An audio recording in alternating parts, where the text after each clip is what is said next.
Hey everyone, welcome to the Dollar Bells. I'm Amelis. I'm Bailey. I'm Betsy. And if you're paying attention, you've noticed a little clue about what this show is about: preventing identity theft.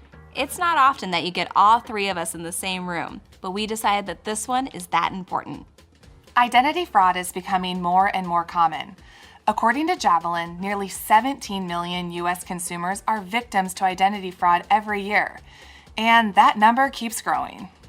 Of course, it's important to periodically create new and unique passwords for your online accounts. We know it can be a pain, but a little bit of inconvenience is worth the peace of mind you'll get from knowing your accounts are safer. This goes without saying, but never use password as your password. And password 1234 isn't any better. Who would do something like that? Not me. Seriously though, Identity Force says that 41% of internet users use the same password for multiple accounts. Convenient? Yes, but not a great strategy. You should also steer clear of using personal things like family members' names and birthdays. The best passwords are a random combination of numbers, symbols, and upper and lowercase letters. Hey, if you need to write those crazy passwords down somewhere, that's okay. Just make sure they're stored in a locked drawer or a safe. You should also make sure your Wi-Fi connection is on a secured network. Look for the padlock symbol next to the network name. That means your data will be encrypted and the network requires a password to use. As tempting as it is to share your every move on social media, Bailey, don't put any secure information online. And when you take a selfie, make sure there's nothing in it that can be used against you. Things like bills or credit card statements on the desk in the background, your open wallet on the table, Betsy, stuff like that. Even information that seems pretty basic to share, your former high school, your family, your pets, Your exes? your hexes, could be used to guess your password. So be careful about what you're sharing out there. Also, don't give personal information over the phone if you're not sure who's on the other end.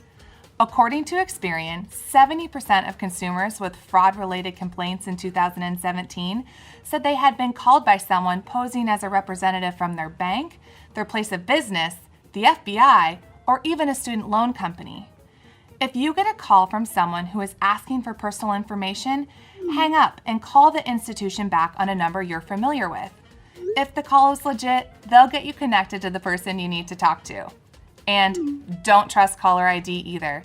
It's easy for scammers to fake that their number is coming from a real company. Breaking news. That prince that emailed you from across the world is never going to pay you back or reward your helpful spirit with millions of dollars. Come on, people. Never, ever, ever wire or transfer someone money that you don't know. Anything that seems too good to be true almost certainly is. Now this one may seem counterintuitive, but pay your bills online. Mail fraud is one of the easiest and most basic ways to steal personal information, like checking account numbers and personal signatures. If you do pay your bills the old-fashioned way, don't use your own mailbox, which is easily accessible to anyone driving by. Use a locked USPS mailbox or stop by the post office. One of the best ways to know if your identity has been stolen is to monitor your credit regularly. Without regular reports, it could be months or even years before you realize that new accounts have been opened up in your name. The Fair Credit Reporting Act allows you to receive a free copy of your credit report every 12 months, so take advantage of that to monitor your accounts. You can also sign up for free scam alerts. The Federal Trade Commission will email you updates and notifications about known scams and fraud. Go to fdc.gov/scams and click on Get Email Updates to get on their list. It's well worth it. Fraud is evolving and getting more sophisticated all the time. We may never be able to stop it 100%, but making sure you're not an easy target is half the battle.